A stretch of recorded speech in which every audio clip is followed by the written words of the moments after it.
thanks for our last discussion. I think we've knocked some things out of the way. I think we're too far apart on price, so we can move on to some other terms that we can discuss first. In the interest of time, I'm just gonna jump straight to it. I think it's definitely in my client's interest, given that she, is looking for a new job. She does not want to have any sort of reputation as a troublemaker, as someone that would like to sue the company that she priorly worked for, and she definitely doesn't want to kind of set that tone before she's going to look for a new job. So I think it also is in your benefit, because discrimination case isn't something to be really bragging about. So I think it's in both our interests to have a confidentiality clause for this whole situation, from the prior letters that she sent to the commission to this discussion we're having now, and at that term to argue. I'm actually really happy to hear that you said this. Full confidentiality Yes. is one of our core interests, and we wanted to cover all of the allegations, the settlement terms, if we are to come to any sort of settlement, even the fact of a potential settlement in and of itself. Yeah. That's essential to us. We're really interested in protecting our public image here, and of course, if we were to come to any sort of settlement in this matter, we would have to insist on it not being misconstrued as any sort of acknowledgement of wrongdoing, and so confidentiality is a core concern for us here. So I'm glad to hear you say that. Are there other non-monetary interests? I think so, 100%. I think 100%. For us, it's important that we settle too. So all these terms that we're discussing right now is conditioned that we arrive at a final price deal. And I think, just so you know, right, like once this is obviously conditioned on the fact that we reach a price deal, I think given the overwhelming interest that we have that's shared, it will help incentivize us to get to a price that makes sense for both of us, rather than being stuck in our positions a lot. I think mutual non-disparagement is very important for both of our parties, because I would not think that it's a good idea for your firm with hundreds of employees to have a prior employee that worked for this company for 10 years going to kind of make public statements that are damaging to your reputation because of things that she did suffer, and that might lead to trouble in you guys hiring for the future. That might lead to trouble for you guys, kind of having other like employees be happy staying in their positions in the future. I think that's very important. I think that's something very important for you guys. But in return for that, my client also, in addition to the cash that she wants offered for her termination, she feels very strongly that what she has endured and what has happened to her does not happen again. Does not happen again to anybody else in the company. That no one should suffer the way that she felt like she has suffered. And she feels so strongly about this that I think it's a term that we need, and in return for this term, we can kind of give you guys a mutual non-disparagement clause, which is that she would like the company to have an internal anti-bias training for the employees, so that the employees will know that it's some comments like the ones made by Jane and her group are not okay, and an internal policy statement perhaps for the entire employee group, so that things like this don't happen again in the future. How does this proposal sound to you? Yeah, I understand everything that you're saying to me. I would like to point out that I feel like a mutual non-disparagement clause would actually be mutually beneficial. Your client obviously has an interest, like you mentioned earlier, in obtaining work to generate income moving forward and provide completely understandable. And so while, of course, we're interested in having non-disparagement language included in any potential settlement, especially given the extent of these charges. We feel that that's in your interest as well. That being said, we're not entirely opposed to some sort of internal process being set up that deals with discrimination and bias issues. In fact, actually, for a long time now, there have been individuals at our firm that have believed that Cutting Edge would benefit by implementing an internal process for handling discrimination claims like the one at issue in this case. And so that is something that we are prepared to offer as a part of any sort of settlement. We do not want this to ever happen again, but were it to happen in the future, we would not want such an employee to feel that they have nowhere else to turn. And so it's important to have these processes set up. Perhaps it could be run through an HR person, and there could be some sort of structured manner in which these claims and matters are dealt with internally, so as to avoid these situations of potential litigation and liability moving forward in the future. How does that sound to you? I think that's very fair. I think the mutual non-disparagement is in our interest as well, but I feel like it weighs a little heavier in the company's interest. And while I think the internal policy is something that she really seeks out, I do think it is beneficial for the company as well to have internal policy and training so that in future, instances like this don't come up. So I think we can pretty much cement these two conditions attached to our entire settlement, given that we arrive at a final price.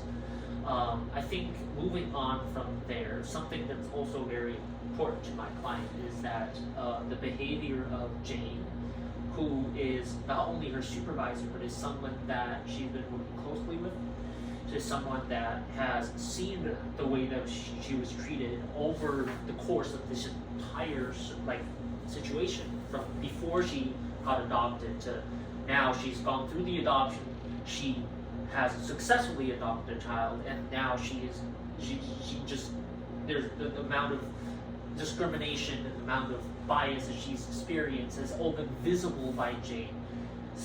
My client needs for the company to she needs accountability from the company for what happened to her. I'm thinking about an apology from the firm. Apology from the firm on behalf of everybody who was in this entire circumstance, the other groups that were kind of talking behind her back, verbally by email, and apology from the firm on what Jane has done to her and the firm's inability and lack of supervision to let that happen. And that apology should also include that what my client went through is just not okay. So I that's something that's also very important to us. I appreciate again you being very transparent with your roles in this negotiation. Again, I know I keep harping on this, but this is like a really serious matter, regardless of my own feelings regarding the nature of your client's claims were this to proceed to litigation, the way in which they would hold or we believe not hold up in an actual courtroom doesn't change the fact that your client feels like she's been bullied, and she even actually feels like she's been discriminated against, and that's incredibly unfortunate and regrettable. In asking for an apology from the firm, I'm just gonna have to push back on that a bit. The email mocking Chris, Yes. while like I said, unfortunate and regrettable, it was sent from a coworker.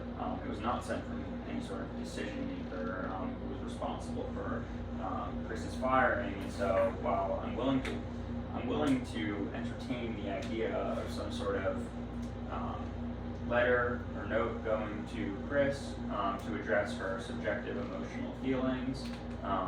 Just as a human, I understand why that might be necessary for Chris to achieve some sort of closure. No such letter could come from the higher ups at the firm. Perhaps Jane, who actually sent the email and engaged with Chris on a much more one-on-one basis throughout her tenure at the firm. Perhaps receiving a note from Jane might be something that Chris would be more amenable to. But again, like, that would have to be captured within any sort of confidentiality agreement that we agree to if we do come to an agreement. I know we just hit on confidentiality. Again, I'd like to, if we are exploring that option of a letter going from perhaps it's Jane to Chris, I'd like to also explore the idea, highly important to my client, of a complete, full, rock solid release of claims were this to proceed to settlement. It's just non-negotiable for us in terms of our non-monetary interests. We would need a release of all claims.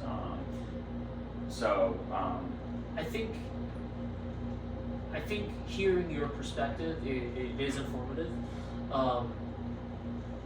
Now, Jane definitely needs the accountability to be met, and that's one of her important things that I have to address. I must address here. So I feel like because that's a non-negotiable issue, we can go about the exact format that would be. I understand that for you guys there is some kind of sensitivity having the higher ups in the company issue an official statement by the company, but the bottom line for us is that somebody needs to be held accountable. And I think your proposal around having Jane issue a formal apology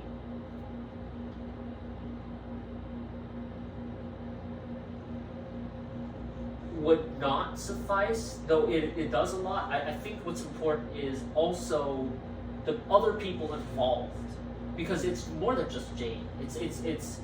It's the groups of coworkers that's also involved in the incident, and I feel like them as a group need to make an apology.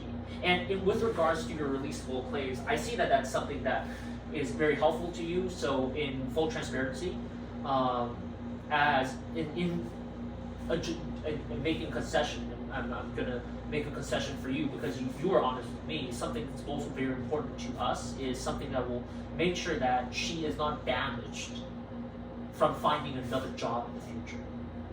So something that could help her from the firm's perspective, which isn't a lot to you, for the firm to do, is in exchange for the release of all claims, we will be able to get a RIF change in the status of her termination from being fired to merely a layoff, accompanied by a neutral recommendation letter. Because for her to haven't been discriminated against when to look for a new job, it'll be much harder for her to find a new job, given that she was terminated. But with a neutral recommendation letter and a RIF, I think that would be, at least not damaging, so that when she finds a new job, nothing's working to her disadvantage. And in return for that, we will give you a release of all claims.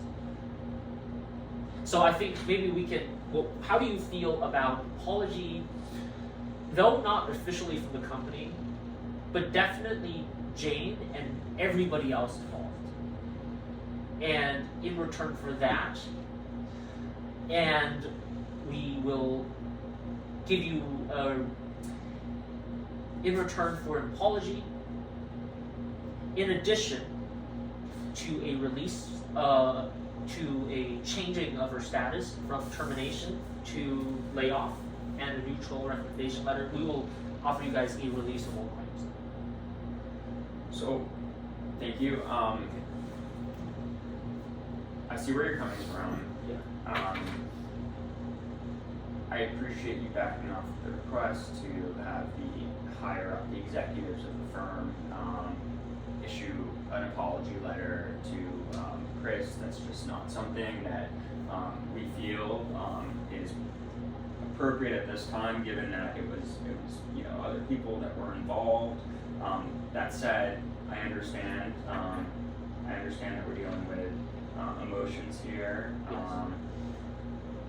Jane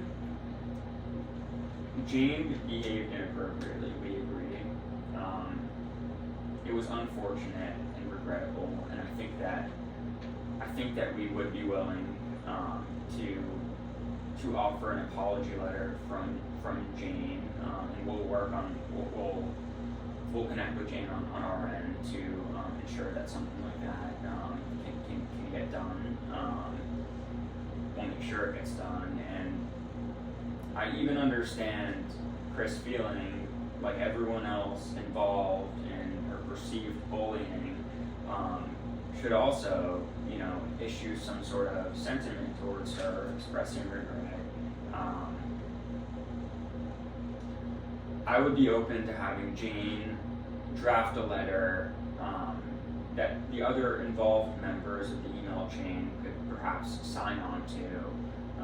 The letter, of course, would not admit to any sort of legal discrimination, liability, or anything like that, but in the interest of addressing the core emotional concerns of Chris here, I do understand why that's being asked for, and I'm willing to offer that in exchange for a rock solid confidentiality or release of claims, which, like I've said, is just a non-negotiable for us, ensuring no further legal actions or any administrative complaints or really any sort of reputational attacks that can arise from this relationship.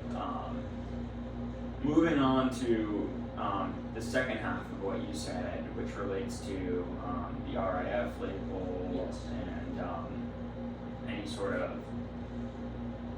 any sort of recommendation letter for Chris. I understand that this is a core concern for Chris, and Chris, is, like you said, interested in making sure that she doesn't encounter issues moving forward, securing employment. That said, changing the RIF label from a firing to a layoff is just not something that we're able to compromise on. It directly runs counter to the interests of my client, my client's core interests. Like I mentioned earlier, we're going through a business restructuring at the moment, and there will be more terminations and layoffs coming in the future. When we lay off our employees, it affects their rights, and we're not interested in setting a precedent here that enables future past employees to take advantage of the situation. That's actually why we are insisting on non-disparagement and confidentiality here. We need to have a road forward that doesn't open us up to all of these add-on attacks in the future.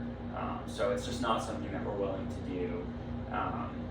That said, to address Chris's interest of not encountering further difficulty moving forward in retaining employment, we would be willing to offer some sort of accreditation of Chris's all the wonderful work that Chris did do in the past prior to the change of circumstances and the resultant diminishing quality of her work. So I think if we stick a pin in this issue and we go back to the first apology, I think having a Jane and the group that was making these comments come together and draft something that they can all co-sign would be acceptable to my client. And releasable claims would also be acceptable to my client, seeing as you guys made that gesture, but to get us to give you guys the releasable claims, we still really need you guys to make one move that will help us help Jane, because ultimately this is why it's her underlying interest. The money won't matter as much if she cannot seek further employment. So there has to be something from your part that will help her seek further employment. Is there a reason? Now, I see that in requesting an RIF change, I've also touched up on a key interest of your client. Perhaps we can make something work. And the reason why I push back against your positive, strong accreditation is if we're not going to have the termination status changed, we need to have a very strong recommendation. And an accreditation of past work is not sufficient to get us there. Now, is there a reason why you want an accreditation? Perhaps if we can change things a little bit around, we can address that reason, but also give my client the strong recommendation that she also wants. Why is it that you guys would prefer a accreditation rather than a reference? Yeah, the reason that we prefer an accreditation to any sort of overwhelmingly strong just reference for future employment is that we feel it's truthful. We feel, like I said earlier, that Chris was terminated for completely business-based reasons and business-justified reasons. It doesn't change the fact that Chris was instrumental in bringing our company in prior years to the point that we are now at. And it wouldn't at all be dishonest of us to provide a positive accreditation of that work, that stellar work that she had done in the past. That said, if this is really something that is important to you, it's not like a hard line issue for my clients, and they don't want to stiff Chris out of future opportunities. I mean, they are understandably frustrated, obviously, with the situation. They're not happy to be, having to pay my retainer right now, and having to deal with these issues as they're going through, I can only assume you're a very expensive law firm. As they're going through this transformation of this core business model and their restructuring. But given that it's something that seems very important to you, it's something that my clients could be amenable to, but you would have to. I know we tabled price for a while, but there would have to be some sort of meaningful change in your stance. You got to kind of come down a bit into the ballpark of what is a bit more reasonable. I think we've come to a very healthy point. We've come to a very healthy point because I think a lot of my key interests for my client are addressed, and I feel like we have a very solid settlement deal in terms of non-monetary terms on the table right now. Agreed. And given this, and given the very good majority of this deal being completed, we should have a lot of incentives to move to a price that will work for both of us. It is very important to my client that it is a strong recommendation letter, because accreditation just without changing the status of her termination to layoff will raise too many questions in her further employment search. And I think having the stronger recommendation letter would completely ease her, and not having that changed would be okay. I see that for you guys are minimal. So perhaps I can circle back on this. Let's do this. I had initially proposed $650,000.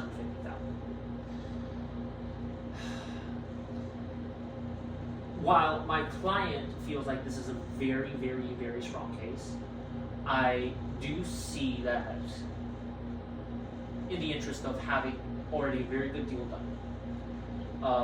I certainly don't want to sell this deal overpriced. So I'm going to make a very major concession on my part. Very major concession, both in my terms and my client's terms. Because, as you know, a part of this deal is ultimately going to go to me. I am her attorney. I have attorney's fees and out-of-pocket costs that I would need to cover. So I am willing to. Now, again, I have contingency fees. I have other things that would compensate me for my time. But given that we have such a good deal right now, I'm willing to kind of cut out a lot of my contingency fees and substantially concede our offer. I would say I would decrease the offer by $200,000 to $450,000.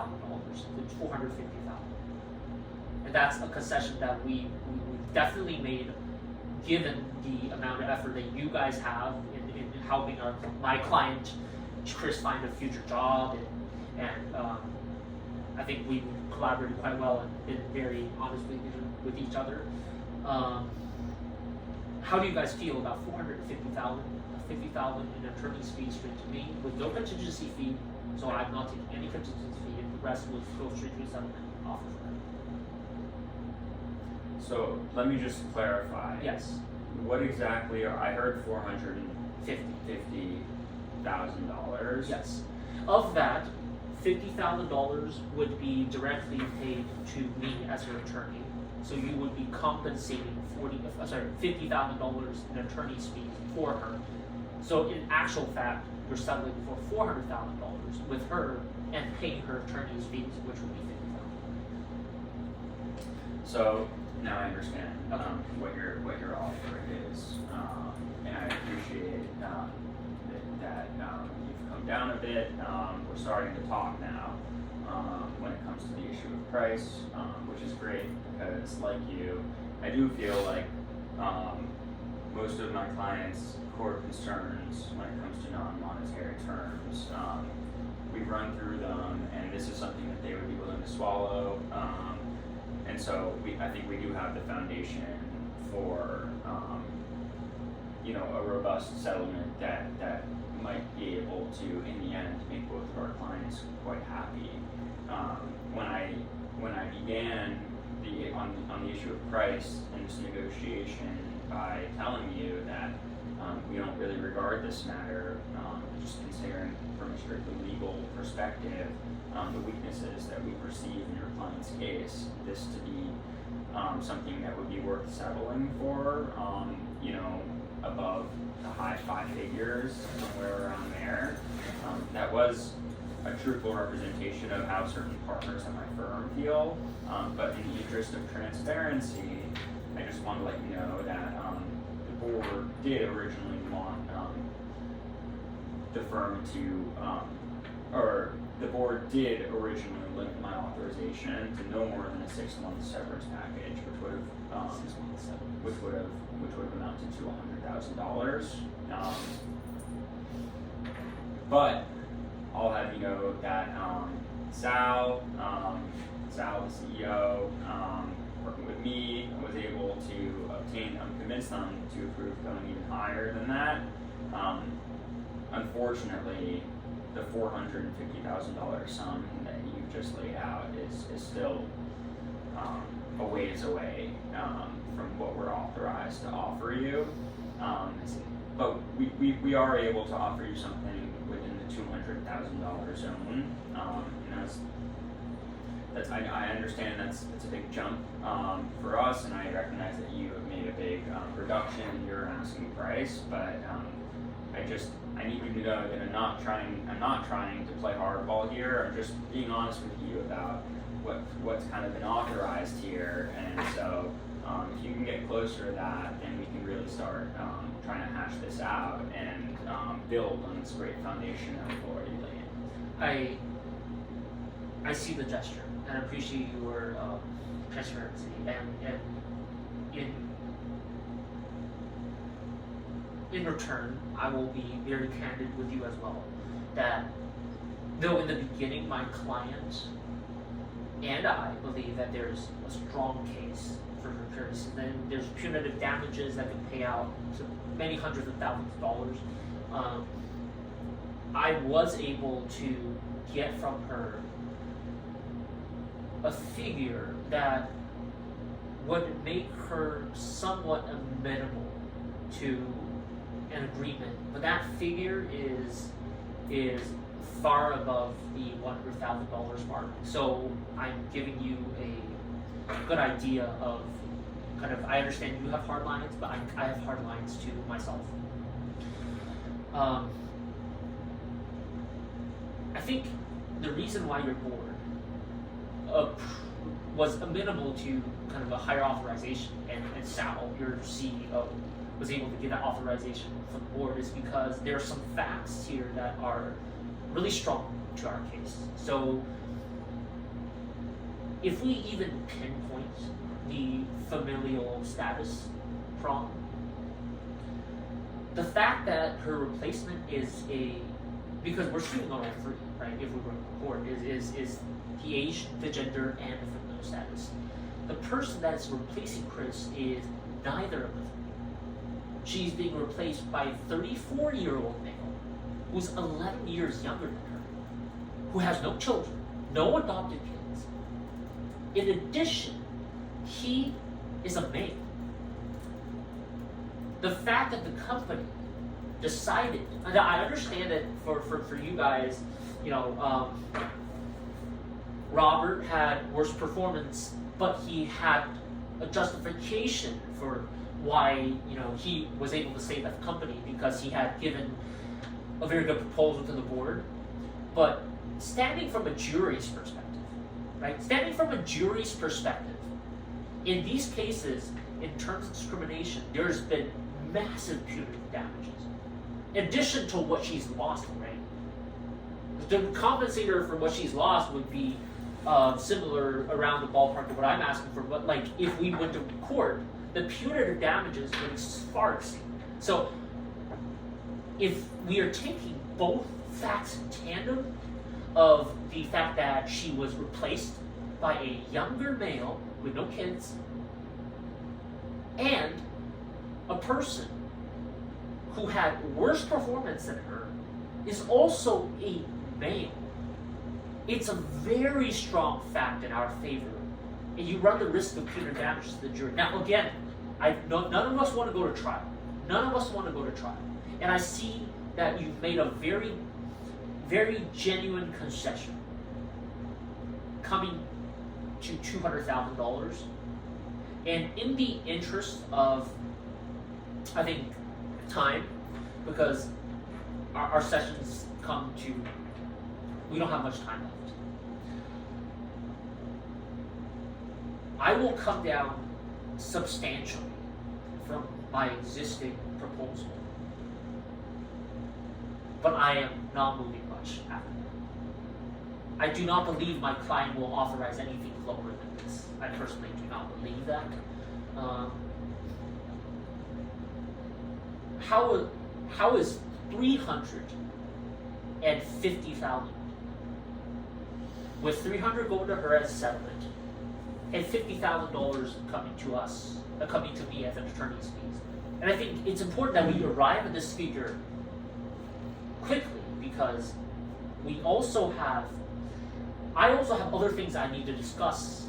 I think in terms of this package, it's also important for my client that she gets a substantial portion of it as a 1099 for tax purposes, which for you guys is simply a line changer. A line changer it doesn't really do much, but for her it would mean a lot. So why don't we kind of discuss this as a package? $350,000, and she can get the entirety of it as 1099. $50,000 of that would be attorney's fees for me, and then she would get the other fee. Recognizing I moved down from 450. Yeah. I appreciate that, and we are making progress here, but you're still above the limit that I'm authorized to even approve. I just need you to know, and so if that is really like a stance that you're unwilling to budge from, then despite this great foundation that we've laid, we'll have no alternative path but to proceed to litigation. On the points that you make, regarding your legal case. I appreciate that you genuinely feel that way, but we feel like actually your client faces a very, very steep legal uphill battle, unless, you know, her state's legislature acts at some point before this case were to proceed to trial, to create some sort of exception or change to the law that allows for familial discrimination claims. The fact that CAD did not make a finding in your client's favor, we think hurts her credibility. You know, their neutral, no violation conclusion, we feel would make it a lot harder for Chris to frame her case as strong or urgent in any sort of way. Additionally, my client has multiple facially legitimate reasons for Chris's termination. And so we feel that your client would really, really struggle to prove pretext, particularly because her performance issues were documented and contemporaneous. They weren't invented, you know, after the fact. On the issue that you mentioned about punitive damages, I recognize that your client has claimed exorbitantly high sums in punitive damages, but we feel that a court would agree with us that there's just no evidence here of egregious or malicious conduct, given the business-based reason for Chris's termination, and that's the standard that would be required to justify punitive damages. So listen, we understand, I understand that Chris does feel like she has a lot of leverage on in this situation when it comes to, you know, any sort of potential litigation matter, but we do feel the same. Given that you remain above the limit of what I'm authorized to offer you, that's just something that if we are going to settle eventually is going to have to change. That said, I recognize that you've made a large jump downwards, and so I'm going to respond with a tangible counteroffer that you can roll over, which is to up my offer to $250,000 to Chris. We feel that that's generous, given the key weaknesses in your client's case. And in exchange for that, we are also willing to, you know, if you were to meet us within that zone, hopefully you'll see that it's a fair request and you'll meet us at that exact number. We're willing to add on a reference letter, not just a past accreditation of the quality of your client's work. We're willing to meet you on that point that you've asked for in the past. I think the reference letter is something that is a bottom line for my client, and in the beginning, I've made a major concession. I was the first to make a concession, which you reciprocated accordingly, but I was the first major, it was the major concession I made from 650 down to 450, which is a $200,000 gap. And I think that more than compensates the reference letter that in question. And we've made some good faith efforts in the past to, get you guys to release all claims that you guys would need. I do feel like I didn't quite make myself extremely clear on why I'm insisting on 350. Is that my client has a hard line below which we will have to go to trial. And the risks of going to trial is, to you again, I know that you guys feel like this is not as strong a claim. The truth of the matter is, the reason why she had been slacking, coming in late on Sundays, is because before she even had the baby and got the adoption, months before, these disparaging and critical emails and discussions have been happening around her. My client was having extremely hard time. She was extremely upset in the office. She didn't feel it was a safe space. She didn't want to sit in the office and hear this chatter. And, she began to have trouble sleeping. The situation that the company has, not directly created, but Jane has certainly created, and the company is allowed to have it is directly contributed to her performance that ensued. In addition, we're playing a gamble when we go to court. Yes, the familial status is an open question, but we have two precedents, and this uncertainty inflates the Monte Carlo downside for you guys. Because why would you guys want to gamble on a coin flip statute?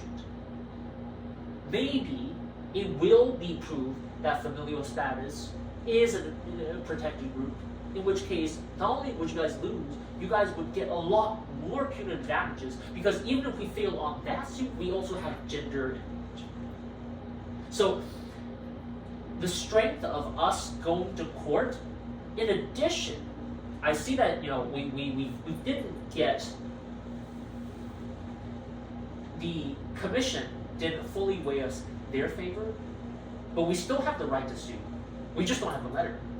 And there's a reason why we filed that case in the superior court of the state. This will provide maximum visibility. This is a marketing company, a digital marketing company. I don't think any discriminatory headlines will severely damage your brand. Reporters watch the docket, and at a time like this when there's direct competition from everyone else, I don't think that's helpful at all. I need you to make a concession, a very major concession, after I make the following concession. And two other things I would pinpoint on the table is the exact price we arrive at will depend on two other, I would say, one other important factor for my client. It's the 1099, right? It's important for my client as well. The 1099 is important for your client? It is. I know you mentioned that it's just a little scribble of a... It's a line change, so I don't see why that would be... Well, let me explain it for you.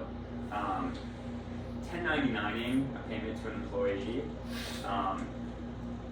it incurs risk for the company.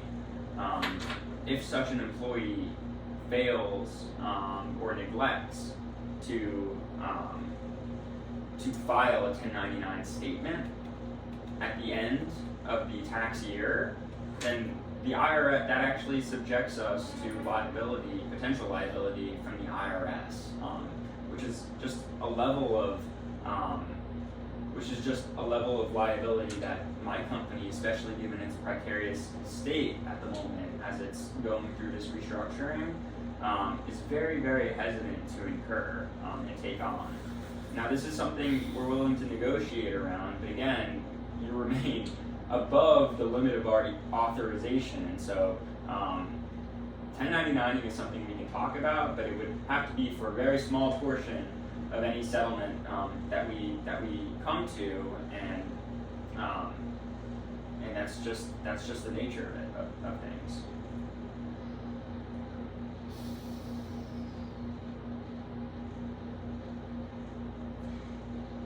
For us, I think, right, the 1099, I see why that would be a liability for your client in your board's view. The 1099 really isn't as bad, because the worst that can happen is the IRS goes for my client in the exact amount that she, owes. There's been no punitive damages unless there's been intent so far. And the 1099 will change the number substantially. So if we're going to do W-2, if we're having the entire amount be a W-2, we're not coming down from 350. We need the 1099 as a substantial part for us to even make a move. And I see that you guys have a hard line. I also have a hard line. I also have a hard line that 250, while you've made a lot of progress, you're still quite a way off. So, are there any other things that I can do to get you closer to my number before I make you another counter proposal are there other things that I can do to get you closer to the 350 figure from 250? Like I said earlier, any settlement that we eventually come to is something that the board would not be incredibly happy with. It is the nature of the situation that we're currently in. Okay. So that's kind of our operating ecosystem at the moment. But like I've been mentioning all throughout this negotiation, this conversation, we're trying to avoid setting a precedent here that would allow for employees in the future to, oh, well, Chris did that, so I can do that too. And there will be layoffs coming in the future, and it's just something that we have to be really, really touchy and careful about. So any settlement that we do come to an agreement on, something that my client has indicated he would be interested in, if Chris is amenable to it, would be having some sort of that payment structured in a way in which, instead of it just going as a lump sum settlement payment to your client, Okay. she could instead perhaps work as a consultant, for the company, work on odds and ends outside of the normal capacity, and in that way, she would obviously be entitled for her work that she does to a certain amount of fees, compensation, perhaps at her old, wages of $96 an hour. But just packaging it in that way is something that would allow for any package that we give to be more easily digestible to the board. And with that in mind, and just to keep this rolling, because I know we're running up on our Yeah, time I think here. we're on 10 minutes. Yeah. I'd be willing to go, and this is really, really right up there for me, to $280,000 with, let's say, $50,000 of that being structured as consulting fees going to Chris for continuing work that she would provide. Okay. I see your point. In the interest of time, I'm gonna make it very quick, okay? 280, I see that you made a concession, but that concession, I see your effort, but that's still below my line. I have a line that I cannot go back to my client with. If that just, we have to go to trial. I have my out-of-pocket costs that I have to cover. And that's in ballpark around like $50,000. And then my client has a number that she says she will not take, below which it's directly to trial. 280 has come closer. It's definitely come closer, but it's not anywhere close. I think we still need to make a little bit of room here. Okay, the consulting package. Let me just make sure I understand what you're saying. You're saying that you can offer a portion of that sum to my client as a consultant contract.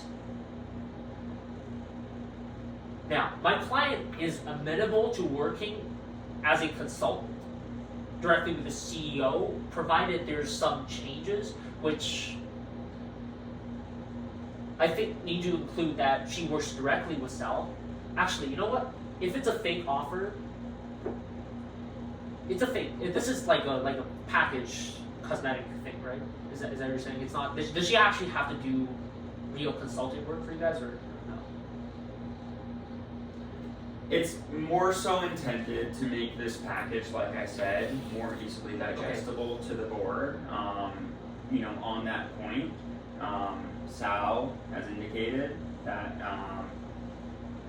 he doesn't even really care what work Chris would do, or even whether she would physically come into the office. Chris would have to do something so that she gains the entitlement to that money, and so that we can explain it in a way that the board can accept. But Okay. for all I'll intents give and you a purposes, final yes, offer. it's a bit of a fig leaf. I'll give you a final offer that's that is something that I know that below which my client will very likely not accept, I believe.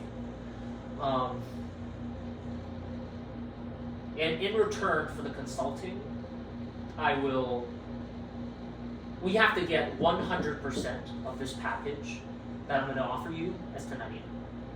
$300,000, $50,000 straight to me as attorney's fees, $250,000 of it, 1099. In return, you can package within that 250. You can patch 50 grand of that as consulting, so that it's more digestible for your board. This is an offer that my client will not be happy with, but I know that at least it'll make things work. Can you please repeat that? 300 so I grand. understand? Okay, so we will agree to your consulting offer, and to make this happen, this is one of my last offer. Okay, 300 grand, 50K, 45,000 to me, straight to me, attorney's fees, and then the rest are part of the settlement. Within the rest, that's part of the settlement, which is 255,000. You can take 50 of that as your attorney's fees, as a consulting contract. But the entirety of it has to be 1099. I think we've come to a very good deal. It's not something I can accept, Tony. Why is it? It's very close to being something that my board would be able to, although regrettably, probably swallow. That said, you're literally right up at my ceiling, and you got to give me a little bit of breathing room here. Okay. I mean, What would you? Okay, so tell me exactly. We're close to a deal. We're very close to a deal. We have all the other terms figured out. We're just on the price. how close is that to your floor? It is extremely close to my floor. It is extremely close to my floor. Tell me what parts of this proposal is not okay with you. The 300K, the 245 to me as attorney's fees, and the 255 all into 99. What parts of it do you have an issue with? Yeah, I appreciate you meeting me on the consulting on the consulting structure that I've posited and Yeah. proposed. Yeah. I do appreciate that. The price is just a little bit too high for my client to really be able to accept. I hear you that you're saying it's right near your floor, but we would need some sort of breathing room, and there's simply no way that we would be able to pay the entire amount in a 1099. I mean, we risk IRS scrutiny by 1099 payments. How can we It make the undermines the settlement for damages characterization. It's a legal risk and it's poor optics, and we just can't do it. Okay, I'm so not authorized to offer you that much in 1099. you're saying this is a never on the 100% of that 255? Never. It's a never for us. What can you do? Because in return because from what I understand, this is a figure that your clients would be able to. What can you do for the 1099? When I can perhaps make a very, very minor concession, if you guys can bump up the 1099. Yeah. Tell me what you offer. Yeah. You would have to decrease the total settlement sum by some amount. I'm not exactly sure where your floor is, Okay. and if there is no ZOPA here that really lies between my ceiling and your floor, then We just can't make it. then I guess we're high and dry here, and we will see you in court, which is not something that we want. And Okay. I know it's not something we want either, but we would need you to move a little bit down, and like I said, 100% 1099 payment is just not even something in the ballpark of what we can offer. Any amount that we 1099, I'm Yeah. going to insist would be subject to some sort of clause that protects my client given the legal risks that it's facing. And honestly, because of the poor optics of 1099ing a payment, we don't really want to do any of it, but in the interest Yeah, in the interest of time. of transparency Okay. and time, Yeah. the limit of what I'm able to offer for a 1099 payment is a half. Okay. and that's the most we can do, and it would have to be subject to, you know, perhaps an indemnification clause that rids my client of any liability if Chris does, you know, fall short of her duties and does fail to file that 1099 statement, which would then bring about legal liability on my client. Okay, I see. I'm gonna change this one detail one last bit, okay? And I'm gonna give you a deal that I know you will 100% accept because it addresses all your concerns.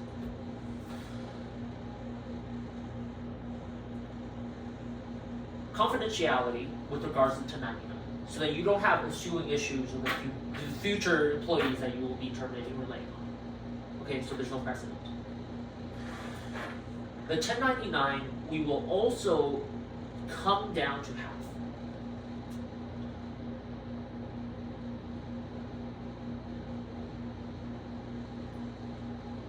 We will take our 1099 to come down to half, and in return, I'm going to give you one more olive branch. To make this look better for your client, to make this whole deal look better for your client, I'm guessing the consulting contract, because she will be a consultant, which is an independent contractor. It will also be 1099, right? Or will the consulting be W-2? I think the consulting is 1099 as well. I think that's negotiable. Not tell me what you're offering. Okay, I'll offer you this, right?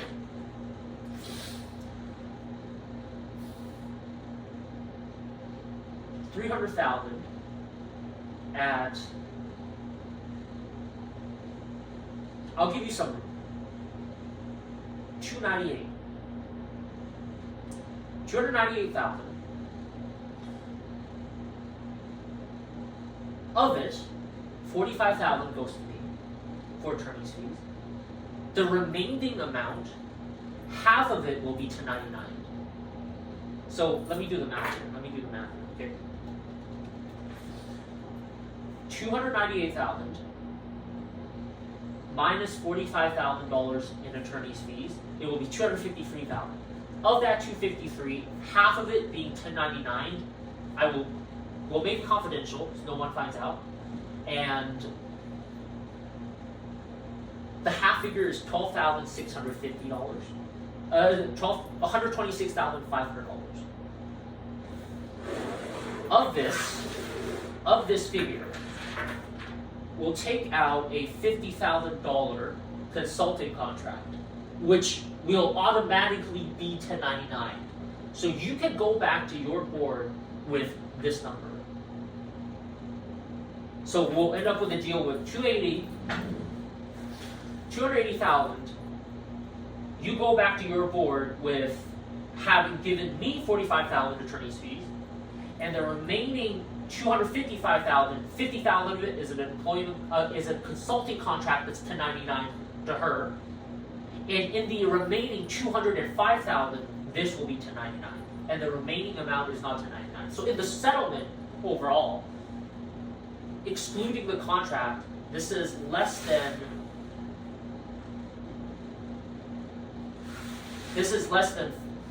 38% of it being 1099. I think that's a very fair offer. Is there? Listen, I didn't hear any mention of an indemnification clause. I think that what you've laid, We'll give you the groundwork indemnification over there is actually something that my client would be willing to swallow. But any amount of 1099ing, whether it's for 50% or 30%, I mean, all of it has to be subject to indemnification because it's a non-negotiable for my client. Okay. They're unwilling to open themselves up to government scrutiny here. Okay. Give me On your counter price, Yeah. I appreciate what you're saying. We're very close already. I do feel like we're getting close. How would that base framework sound to you? But for an amount of, say, $295,000.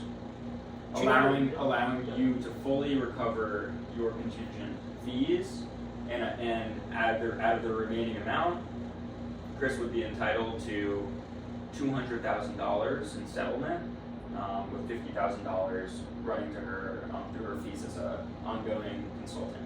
Okay, I know it sounds like I'm bickering over pennies here, but this very fine few $1,000s makes a difference. So I'm going to come back to you with a final offer. Let's just finish it. I'm being very, I'm wanting this deal to work. These $1,000 wouldn't. I'm not trying to squeeze you out of anything. We've been very collaborative this entire process. This is really a deal breaker for me. So I'll take it down to this. We keep everything $297 as a whole package. $50,000 of the $1,000 of that will be consulting fees. That's $1099, and I'll give you the indemnification if you agree to this term. $45,000 will be given to me as attorney's fees. And after you take out the attorney's fees of $45K and you take out the consulting contract, you end with the remaining amount. And let me do the math on that. $297,000 minus $95,000, $45,000 for attorney's fees, and $50,000 for consulting. Okay, minus 95,000. Right? 95,000 is 202, right?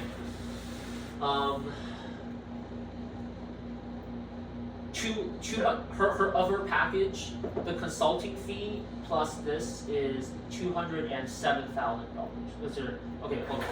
Let me. Okay, let's do math one final time.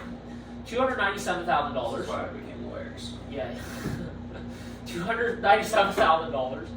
Take out 45 of me. This is the rest goes strictly my 252. Of that 252, half of it will be 1099 for my client, but for it to be better for your board and for you to take back, you can say that $50,000. So $76,000. Let's do it like this. Okay? 297 whole package. 45 attorney's fees for me. $50,000 consulting contract to her. That's $1099 as part of that consulting relationship. $76,000 of that in $1099 of the remaining $202,000. So of the remaining $202,000 that you can tell your board is the ultimate money going to her, only 38% of that is $1099. How's that off? I think we've come very close to a deal. I think given the timing, yeah.